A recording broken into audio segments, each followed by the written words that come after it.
Hello बच्चों, let's read this question. The question says, explain the process of amplification of genes of interest using PCR technique. तो हमको question में पूछे जा रहे हैं कि PCR टेक्निक को लेकर हम कैसे जीन ऑफ इंटरेस्ट को एम्पलीफाई कर सकते हैं. तो यहाँ पे की कंसेप्ट है PCR technique. So what is PCR? It is the process by which we can amplify specific DNA sequences. It is also known as polymerase chain reaction. तो PCR एक ऐसा टेक्निक है जिसको लेकर हम कोई भी स्पेसिफिक डीएनए सीक्वेंस को अगर चाहते हैं तो उसका एक से ज्यादा कॉपी बना सकते हैं, that is we can amplify them. तो इसमें स्टेप्स क्या है? पहला स्टेप है डीनेचुरेशन. डीनेचुरेशन में हम जानते हैं डबल स्ट्रैंडेड डीएनए होता है जिसमें न्यूक्लियोटाइड्स होता है और वो बॉन्डेड रहता है by the help of hydrogen bonds.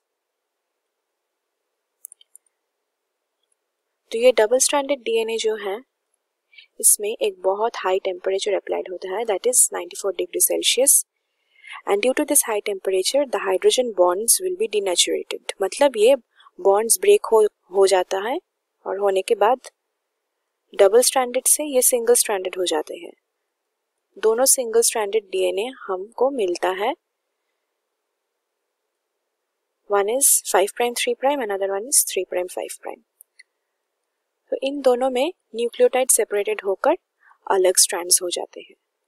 तो फिर हम सेकंड स्टेप करते हैं जिसे कहते हैं एनीलिंग.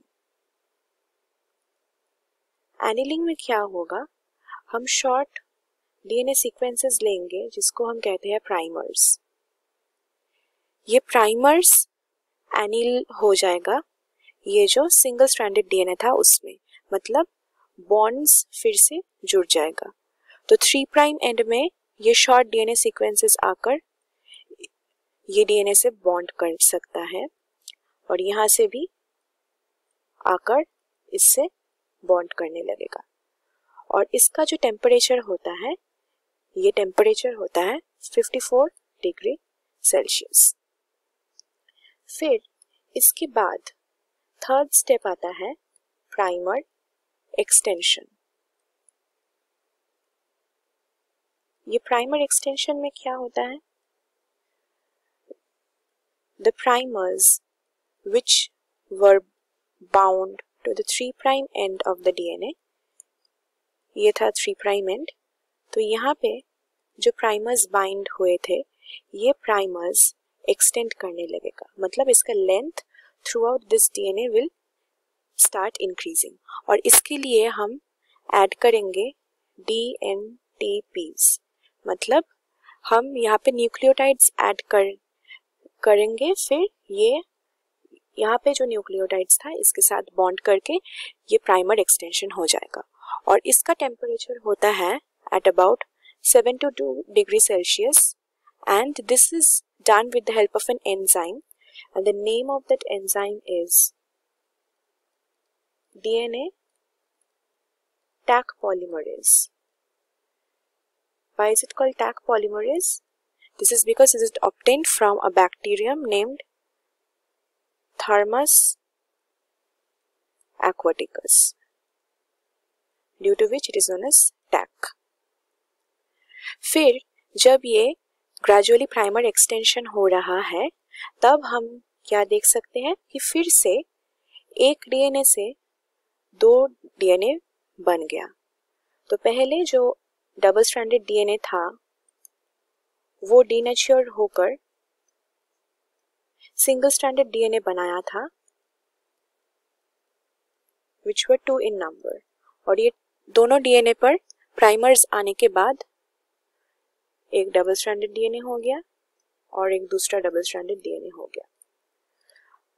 फिर जब ये पीसीआर साइकिल हम कंटिन्यूसली चलाते रहेंगे तो फिर क्या होगा, ये डीएनए से भी दोनों डीएनए होगा, इस डीएनए से दोनों डीएनए होगा, फिर ये जो डीएनए होगा इससे दोनों डीएनए होगा, and this process gradually continuous.